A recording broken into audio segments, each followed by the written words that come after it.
I read Fuccboi by Thor Conroe, published in 2022. The main character is named Thor Conroe, and he seems to be a self-insert of the author, who's also named Thor Conroe. His white father served overseas and met his Japanese mother, making him a Hapa. He also mentions having a little bro and a little sis. His father left when he was 11 years old, and he doesn't have a great relationship with him. Sean is broke. He's 2 months behind on his rent, and he can't afford a bed that won't break apart when a woman is sleeping over. He relies on public assistance like a SNAP card and Medicaid. He does have a job, sort of. He's a bike courier for Postmates. He bikes around the streets of Philadelphia making deliveries and waiting for his cell phone to ping, alerting him to another delivery. He thinks he's a pretty smart guy. He thinks he's a misunderstood literary genius. He references Heidegger and Nietzsche. He attended a place called Swarthmore College, though it took him a couple extra years to graduate. That just goes to show that not everyone should attend college. Sean likes rap music, and he's open to polyamorous relationships. And he uses the word woke as though it's a synonym for the word considerate. When I first picked up this book, my highest hope was that Sean would be a lovable rogue, but it didn't quite land that way. Sean does remind me of a Bret Easton Ellis character, especially Clay. They're both misanthropic young men who enjoy sex and drugs. They both have literary pretensions and process the world in a minimalistic way. But Clay is more distant and proper, whereas Sean is more aggressive and rapey. Sean is a pretty memorable character, but none of the characters around him are that distinct.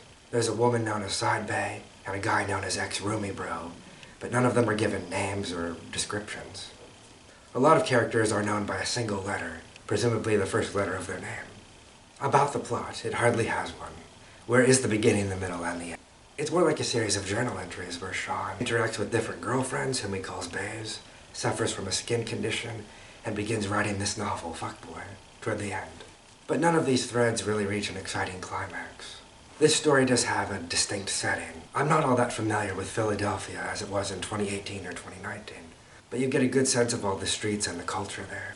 The prose is very unique. The voice is very distinct. He relies on a lot of contractions, slang, and profanity to make his point. It's the voice of a modern poor person in Philadelphia. It really might be useful to have an example of how poor people speak when writing your own novels. I do appreciate that there's one narrator with such a strong voice, and that the novel sticks with him for the entire book. By the end of 300 pages, you're really kind of vibing with this guy. The text is almost a stream of consciousness. Most of the paragraphs are just one sentence long. Sometimes there's quotation marks around spoken words, and sometimes there aren't. There's minimal description of the scene that's occurring. Sean is no feminist ally, and that's the part that really makes me like him.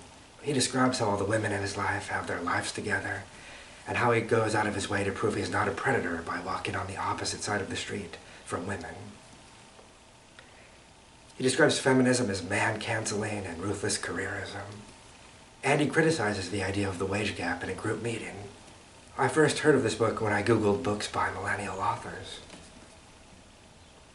You might have to be a broke young person, millennial or Gen Z, to really appreciate this one. A lot of reviewers are giving it backhanded compliments, but I'm not a snob like that.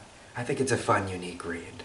There are ways to improve it. You could extract out of these journal entries a good novel. It could be a book about Sean trying to get a book deal as he struggles financially and romantically.